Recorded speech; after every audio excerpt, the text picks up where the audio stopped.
Hello, guys. Welcome to my new podcast for my lovely 312 lit film class. We are discussing adaptations on this podcast. It's titled uh, Journey Through Adaptations.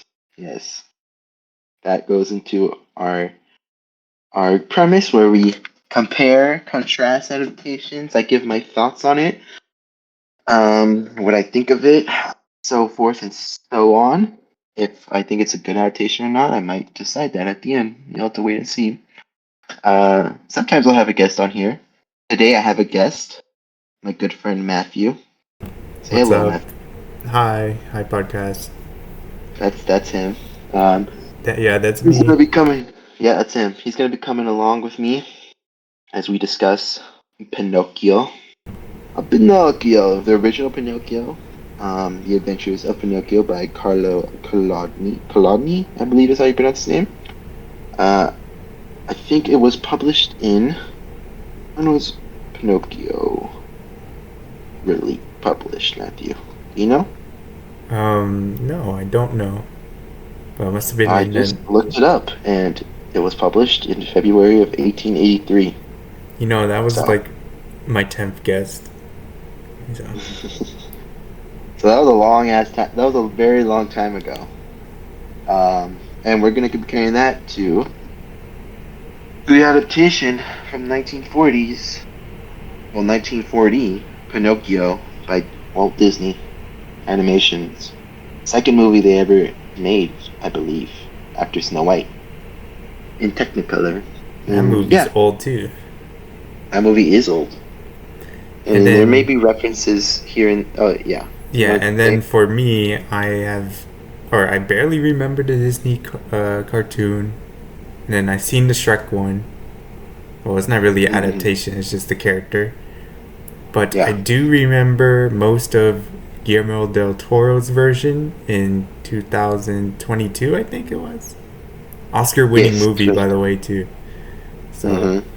I will be Beautiful movie speaking, too. yeah, I will be speaking on that when the time comes. Mm-hmm. When the time comes, when he feels like it. Yep.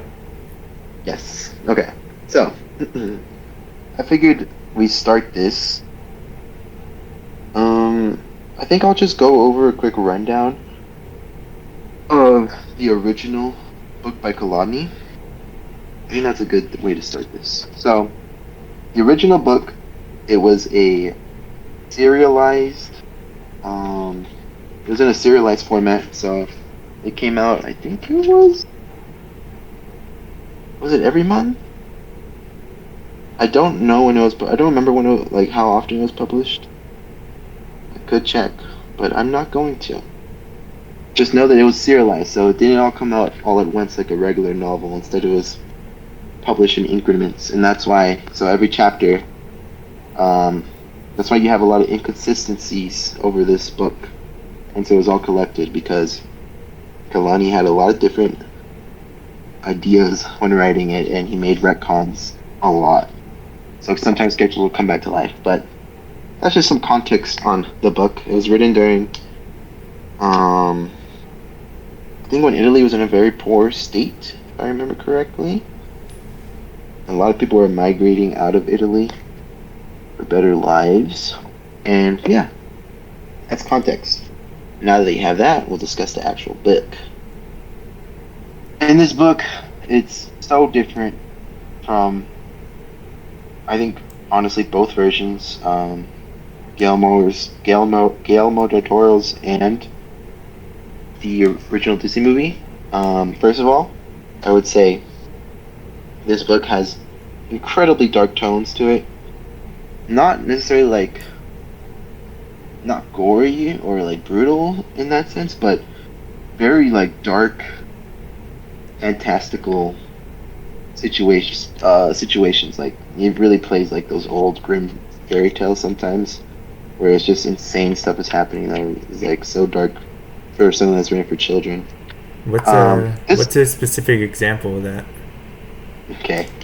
See, so like, you know, okay, you remember Pinocchio turns into a donkey in the original one. I don't know if you In remember that. Walt Disney's, I remember that. Yeah. Walt Disney. Yeah, he turns into a donkey. He was a Pleasure Island with Candlewick. And he turns into a donkey, and then Jiminy comes and saves him in the movie. But in the book, same thing happens. He goes to Pleasure Island with Candle. I think it's Candlewick. I think you're right, Um, Candlewick. Yeah. yeah, and he turned into a donkey there, but there's no Jiminy in this book. First of all, so like Jiminy gets crushed with a mallet, and like I think one of the early chapters, like one of the first few chapters, Jiminy gets introduced. He gives Pinocchio some wisdom, and he's like, "Hey, dude, you should go to school and like be a good kid and actually like go to school and do normal things because this is after Pinocchio got Geppetto arrested, and so Geppetto was in prison for the night, and Pinocchio was by himself, and then Pinocchio was like acting out, and Jiminy happened to live there too, and then Pinocchio basically said like he got pissed at Jiminy and threw a mallet at him, and it ended up crushing him by accident. And he was like, well, she never got me mad and all that. So that's an instance of darkness, right? But the donkey one is my favorite because he turns to a donkey, and then what happens to him is he doesn't get saved. He gets sold, right, as a donkey because that was the whole point of the operation there, was to turn little boys who and girls who were disobeying into donkeys. And gets sold to a I believe circus. Yeah, he gets sold to a circus, and they teach him how to jump through hoops and all this and flaming hoops.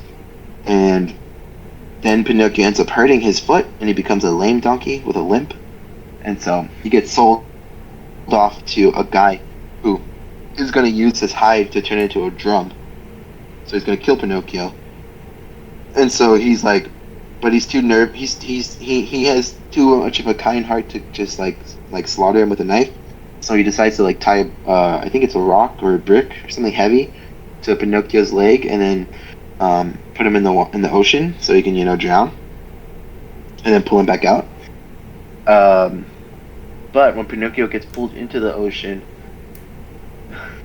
the blue fairy ends up saving him, and his flesh gets eaten by all of the fishes in the ocean. They eat his donkey flesh. They eat his hooves and his ears and his tail until they eventually get to like what's left of him, and they try to bite into it, but turns out he was a puppet inside of there the whole time. So it's so weird, but like also so visceral to just have these fishes eating this dead donkey's flesh. I thought you said there was no gore. I mean, it's not described gore-like. It's just like this is what happened. That part is dark. There's another part where Pinocchio gets hung from a tree from murderers who try to rob him.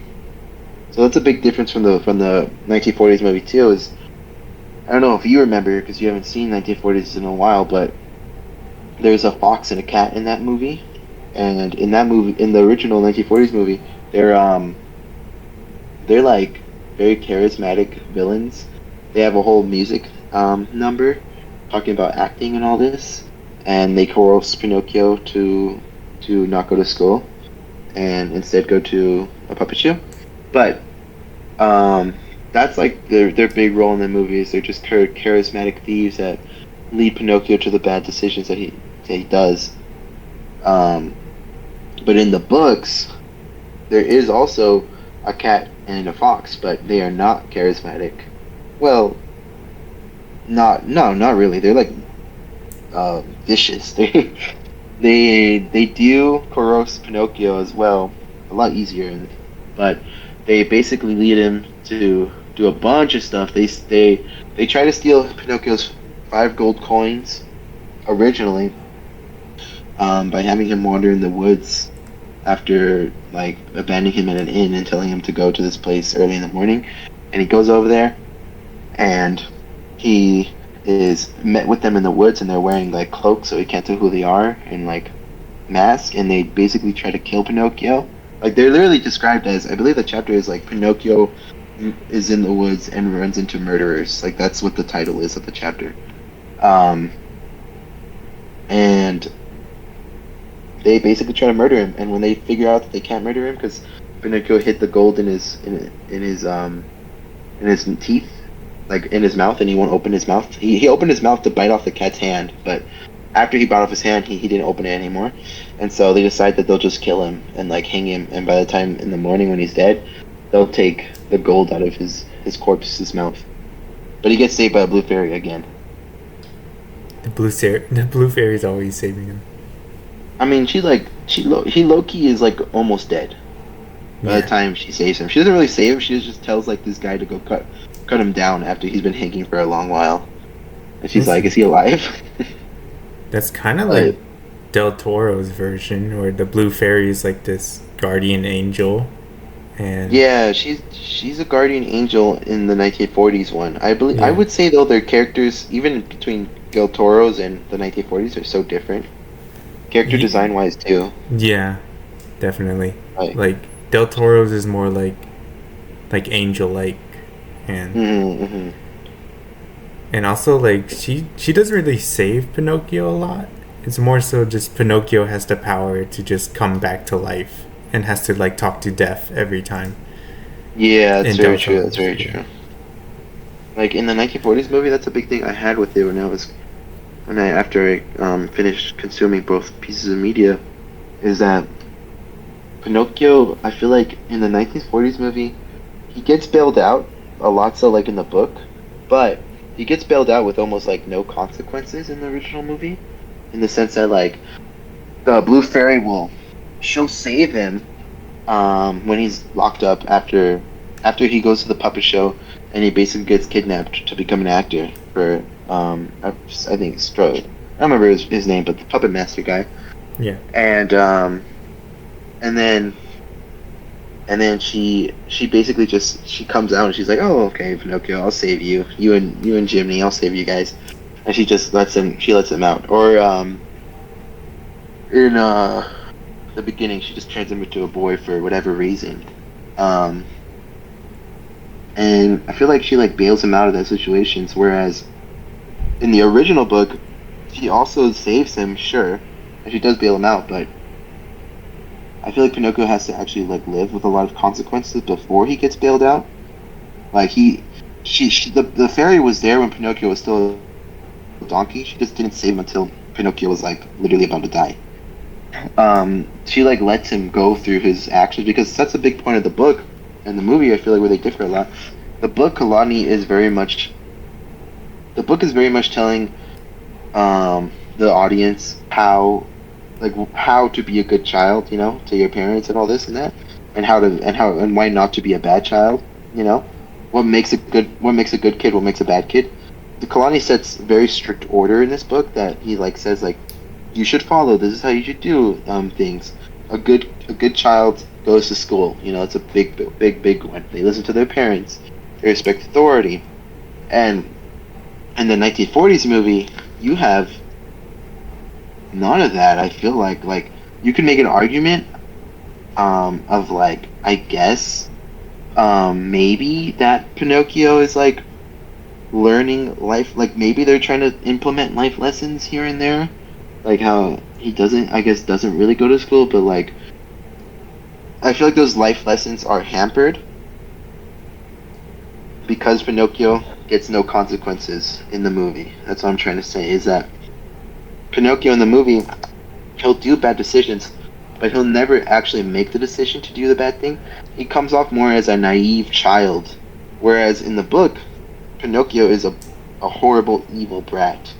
And so that's what makes his character growth so much better, because Kalani showcases through him like the actions that come from being a bad child and how to be a good child, and what happens when he is a good child is he turns into a real boy. Whereas in the movie, he already basically is a good child.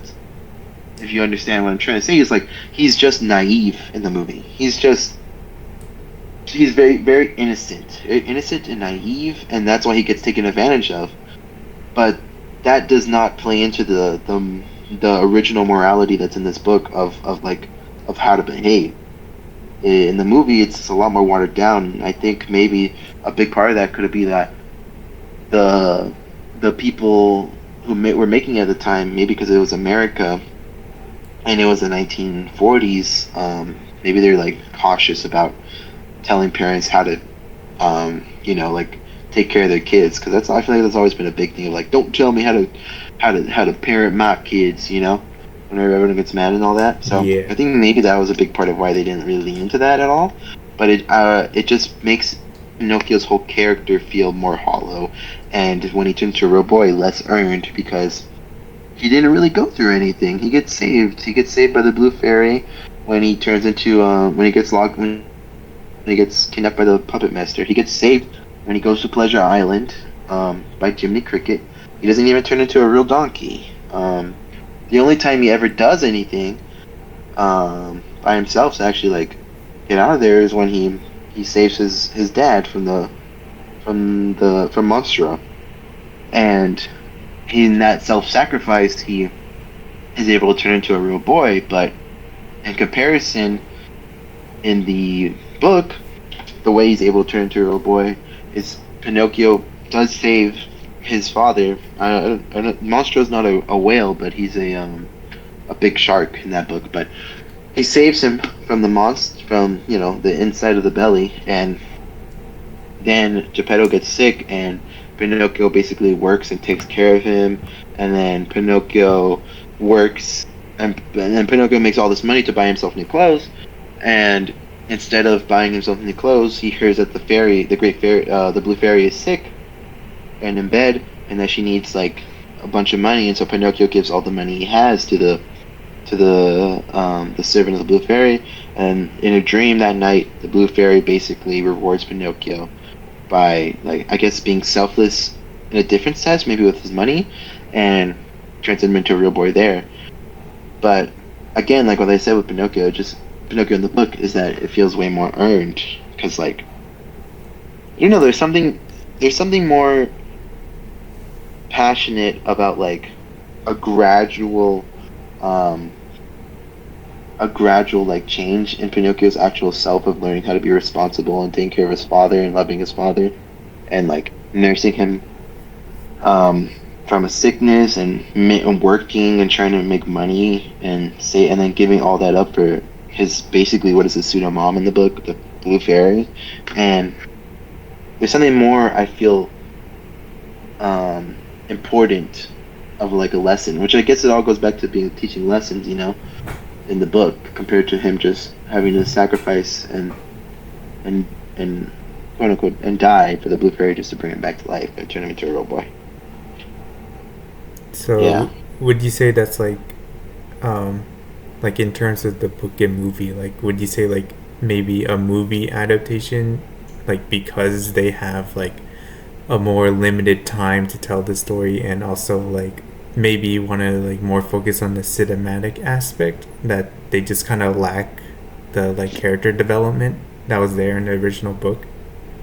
See, I get that point, and I would agree with that to an extent. That it is just a movie, but and they have like less time to fit everything in. But I feel like they could still get the same effect if they just changed Pinocchio's character. I feel like they were scared to make a bratty character.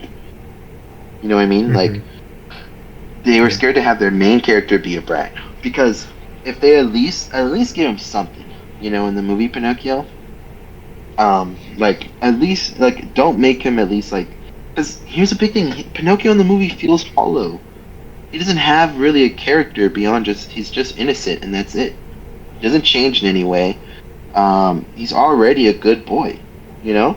So like, there's no substance to his character, and that's a big departure from the original book. Whereas they could have easily just, it's not even like a movie time restraint thing, because they could have given Pinocchio some flair to his character, something, some sort of rebellious side, something that makes him um, more worthy of actually changing and then earning that reward, of Yeah. turning into a boy, something like that. And I just feel like, especially because this movie is, like you were saying, I think you mentioned it, like Like they focus more on the cinematography and all that.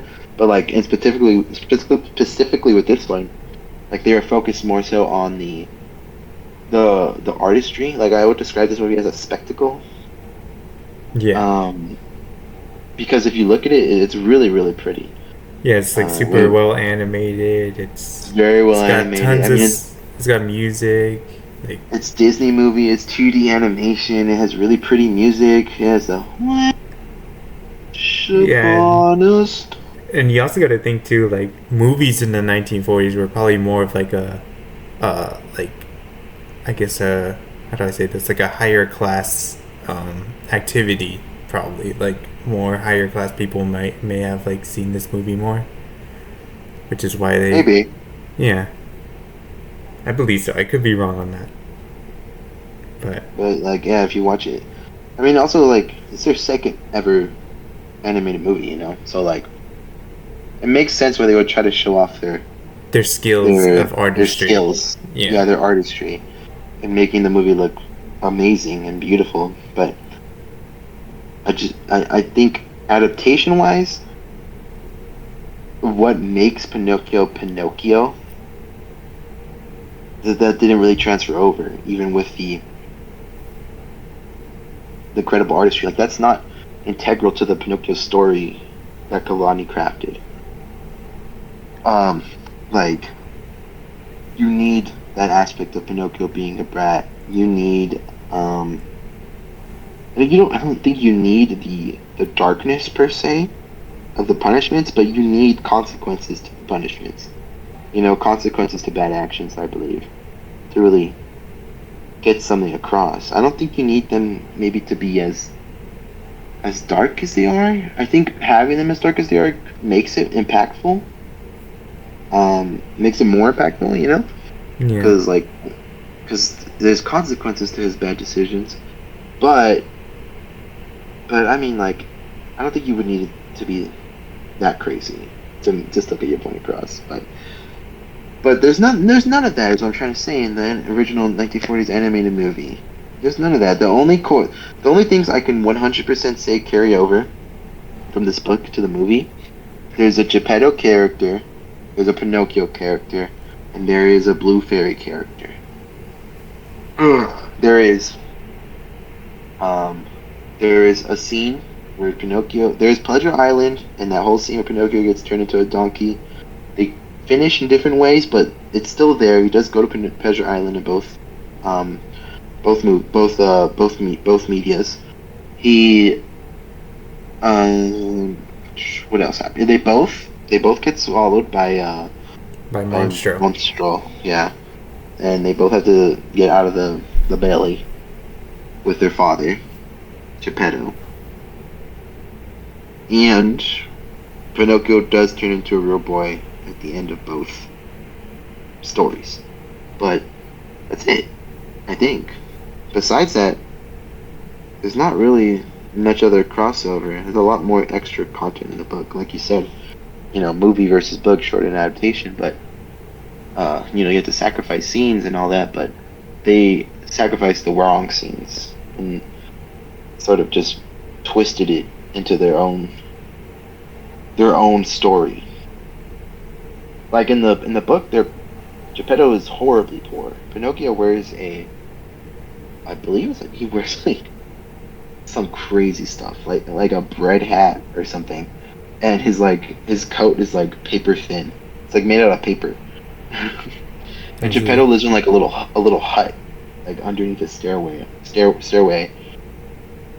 And versus in the 1940s movie, he has like this luscious, beautiful cabin with like toys lining everywhere the eye can see. Like, and he has this big feast for Pinocchio before he comes back to school. Yeah. To, and in the book, like, Geppetto eats 2 pears for breakfast, and that's it. And that's why it was so devastating when he had to give up his pears so Pinocchio could eat something. Only, or when Geppetto had to sell his only coat so Pinocchio could go to school in the book. He sold his only coat. He bought Pinocchio a school book, and then and then Pinocchio goes out of the house. He's like, okay, I'll go to school, and he sells his school book for way less than it was worth to go into see a puppet show instead. And he didn't even need to be coerced to do that, by the way. He was just like, he just saw that there was a puppet show. He said, "Nah, I don't need to go to school." And he said, "Let me go to the puppet show instead." And then he has this little boy. How much would it cost to go to the puppet show? And he's like, "I have no money." And the little boy was like, "I don't know, this much amount of money." He said, "Okay." And he's like, "Could I sell you my hat?" And he's like, That's like worth nothing. That's like it's bread." And he's like, "Can I sell you my coat?" And he's like, "That's paper." And so then he's like, "Oh, what about this thing, this school book? I'll sell it to you for this." And the boy was like, "I don't have any money, dude. I'm a kid. I don't buy stuff." And then this old person ends up just buying the book, and Pinocchio just goes to puppet show instead, leaving his father shivering in the cold. It's crazy. Like Pinocchio is that bad. So that's what I wanted to see out of the movie. Do you have any? Has anything I said crossed over really with the Guillermo del Toro version for you? Um, I, I have an idea of something, but I'll say it if you can't think of anything. Honestly, I was thinking, Guillermo del Toro kind of like keeps the darkness, kind of like at some Yeah. parts, but I wouldn't say like everything's like 100%. I'm wondering if like maybe it's more of a like more there would be more connections to Disney's version than the original, kinda. Hmm. But like with Del Toro's, also like a big difference is that Pleasure Island isn't even in Del Toro's. They kind of just skip over that. Yeah.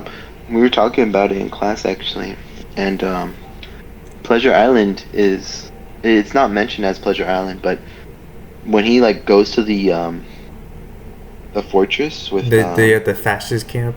yeah, the fascist camp with Candlewick, that's Pleasure Island basically. Yeah, Like its own version of it where they train to be little soldier boys. yeah. Instead of donkeys, they become soldiers. Yeah, Yeah, we were talking about it in class the other day. It's crazy. We were also talking. I wonder your thoughts on this. We were talking about the religious iconography in the original, not the original, in the Del Guillermo del Toro Toro. version.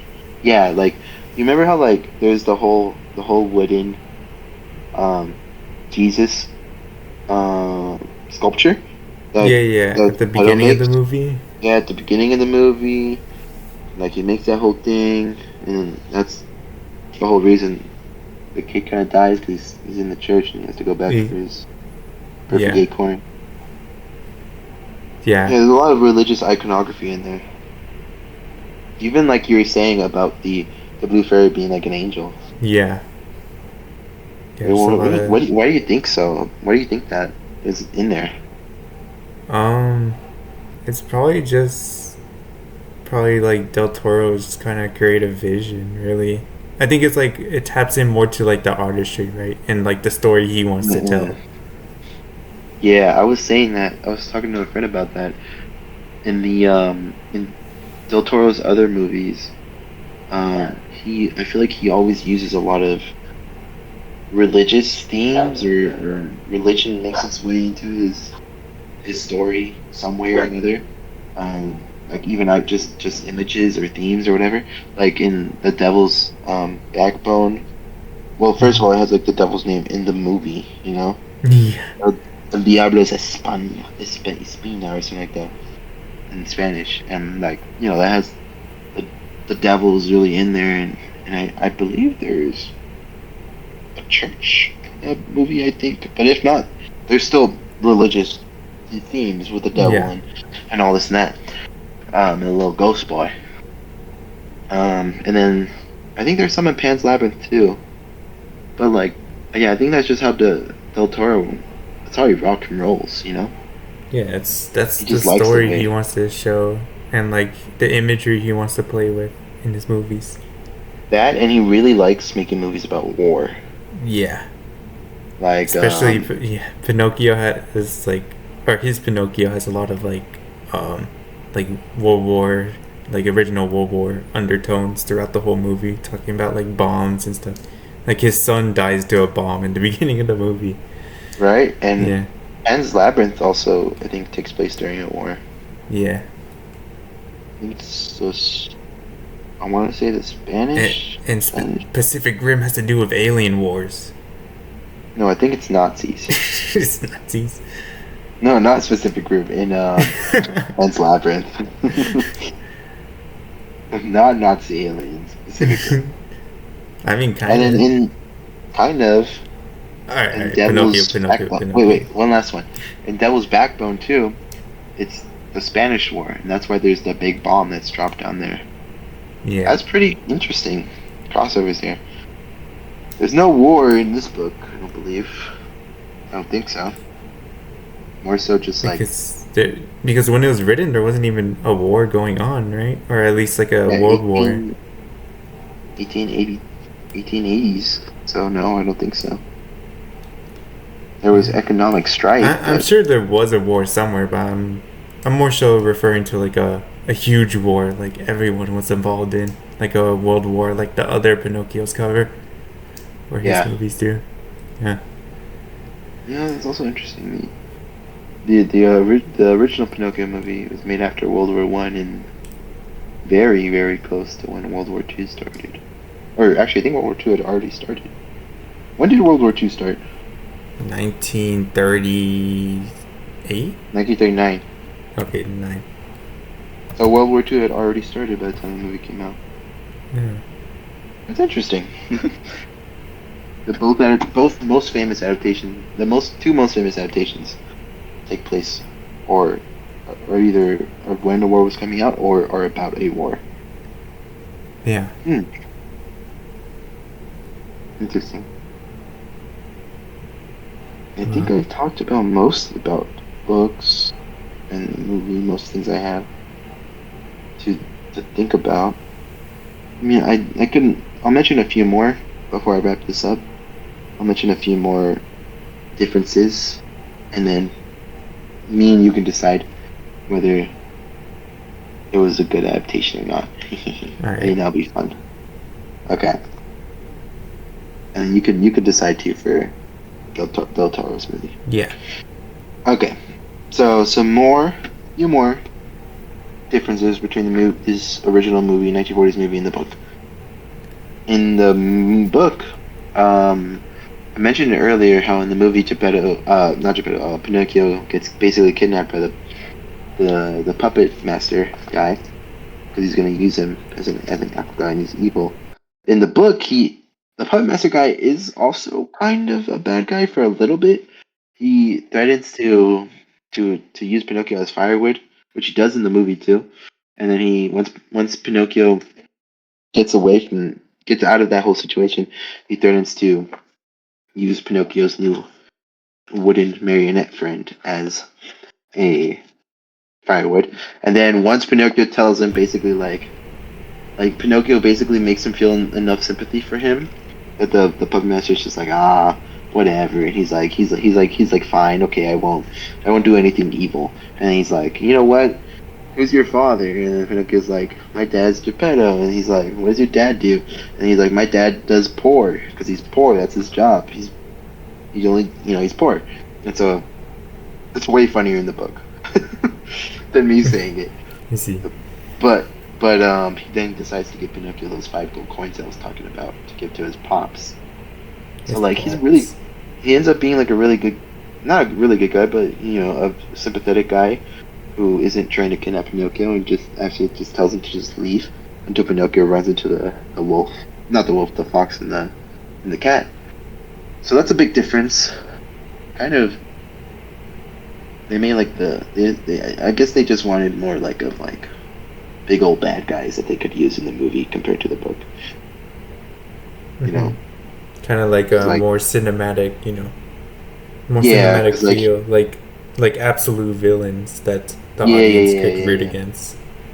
Yeah, because he's just a legit, he's just a bad guy. He's not even a charismatic bad guy like the fox and the cat. Yeah. One thing I will give to this: both mediums,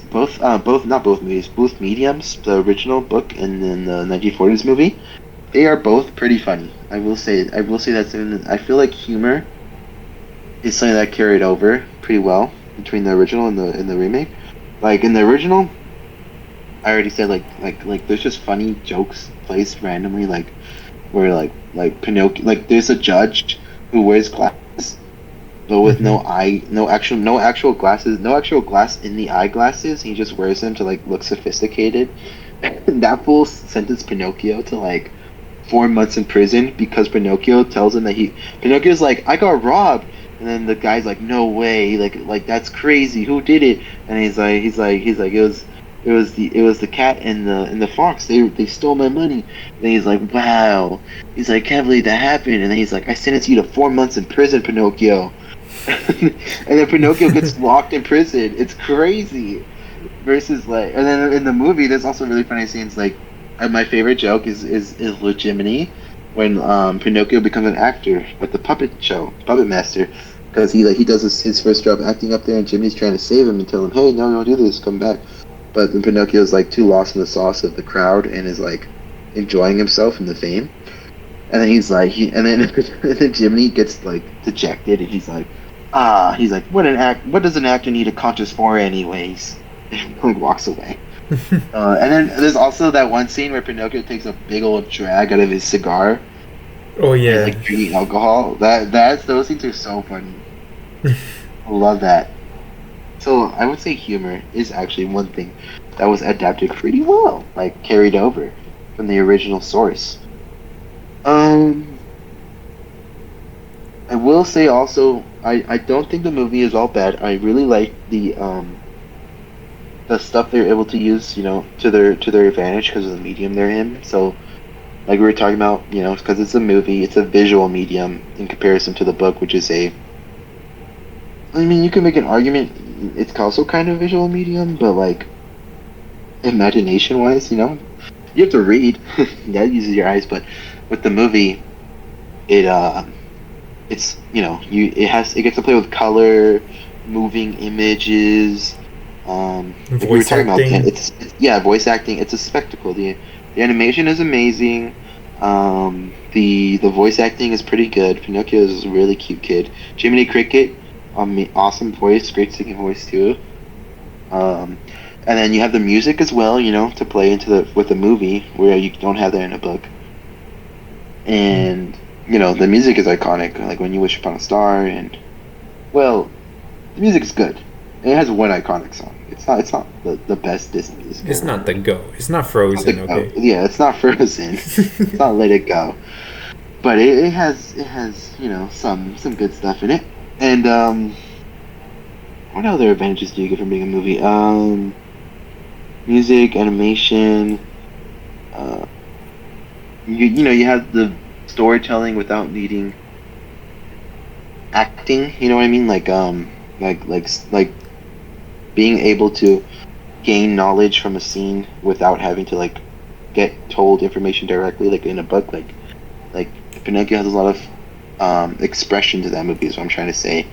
He expresses like himself in a bunch of scenes, and that adds a lot. So there are advantages to a movie, and in terms of like an entertainment value wise of an adaptation, I would say that it does a good job entertainment wise. It's an entertaining movie. It's fun. It has good music. It has all this other good spectacle stuff. Adaptation, entertainment wise, good.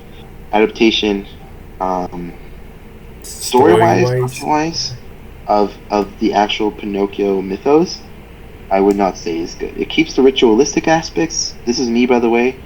I'm giving my final thought on the whole thing. It keeps the ritualistic aspects of Pinocchio, like the stuff that is consistent in any version of Pinocchio, where he's made out of wood. He he has a his nose grows bigger every time he lies. He turns into a donkey. He has a father. He has a blue fairy. All that. Um, it keeps those ritualistic aspects alive throughout its thing, but it doesn't adapt the actual like what it actually means to be Pinocchio and the change that we find in the original source, the character development of him, and the the morals and the lessons. I feel like that doesn't carry over, which is essentially that boiled down to it. That's what I think Pinocchio is about. It's about the teaching the viewers how to be a good person, how to be a good boy, a good child, whether that's through education or listening to your parents or not giving into the simple pleasures of life and having responsibilities. That doesn't carry over to the 1940s one, at least, I don't think, which is what makes Pinocchio Pinocchio. And so that's why my final verdict of this series, what is it, Journey of Adaptation, I think Pinocchio 1940s by Walt Disney is a bad adaptation of the story of the original Pinocchio, of the original The Adventures of Pinocchio by Carlo Collodi, Yeah, in my Disney's opinion. bad. My friend Matthew also agrees with me, I think. Unless do you have something else different to say? No, Or I agree. he agrees. It's an entertaining movie, but it's like you said, there's not really like any character substance there. Like there's nothing to really um, hold on to with that movie, unless like you find the animation and songs really good. Yeah. There's no There's nothing. there's nothing like character wise to hold on to. Yeah, nothing like writing wise that stays with you, in my opinion. Yeah. And I mean, I could touch on the Del Toro You version could a just little give bit. your verdict from what you remember from that movie. Okay. It was. I think it carries over the elements a lot better of the original book in terms of tone wise. I would say it carries it over a lot better. It has the ritualistic aspects as well that always carry into any Pinocchio story. The notes and all that. But I do think that, like sort of you were saying earlier, it's a it's more of a adaptation of the Disney movie, if that makes any sense. It's I understand that. Yeah. like it's taking the core things from the Disney movie more so than from the book. Like the Jimny, Jimny Cricket wasn't a thing until a Disney movie. He's not in the book, besides two scenes. Um, but still, Jiminy Cricket is sort of the conscious Pinocchio in that movie. Stuff like that, Pinocchio, he's still pretty innocent in that movie. I do think they do a lot better job, a lot better of a job They showcasing his. Yeah, they do his Yeah, character better. Like he they actually do his like character learns better. from his mistakes and stuff. Yeah, like he's not just like um, making the mistakes solely because of someone else taking advantage of his lack of knowledge of innocence. It's not just that, which I think is good, because that's more like the original book. But I would still say overall, it still adapts a lot of things from the Disney version, and it does a lot of original stuff too, which I think is really really cool. But even the like him dying and self-sacrificing at the end, that's from the Disney book. That's from the Disney movie. And then turning into a real boy. That's not what happens in the book. So I would say it's more of an adaptation of the Disney movie. Hmm. Yeah, that's what I think. I don't think I won't say if it's good or bad. I don't think that's my place to really think of it like that. I'm neutral about it. I'm trying to say, I guess. Um, Neutral of it as like an adaptation. yeah, because Yeah. like it also does a lot of original stuff too, which I really like. Yeah. Like we mentioned, like Pleasure Island being a military camp for World War II. That's really cool and really interesting, different take on it. Him being immortal and dying and having conversations with death and the grains of sand and all that. Yeah. That's really really cool concepts that are radically different from both versions of Pinocchio that we've been talking about so far. So yeah, it has value. And do you have anything else to say, or can I wrap this up? Uh. Yeah. think that's good. Yeah. So those are our final thoughts on the Pinocchio adaptation studies we just did right now. We just studied. I hope that this was informative. I hope that if anyone's listening to this besides my professor, they learned something. I don't know if it was just a lot of rambling, but if it was, those are my thoughts on the movie. I hope you enjoyed them. My thoughts on the movie and the book. Um, I will be making more of these, Let's in part go. because I have to, but also because it'll be fun. So yeah, expect another one. Bye. Bye bye.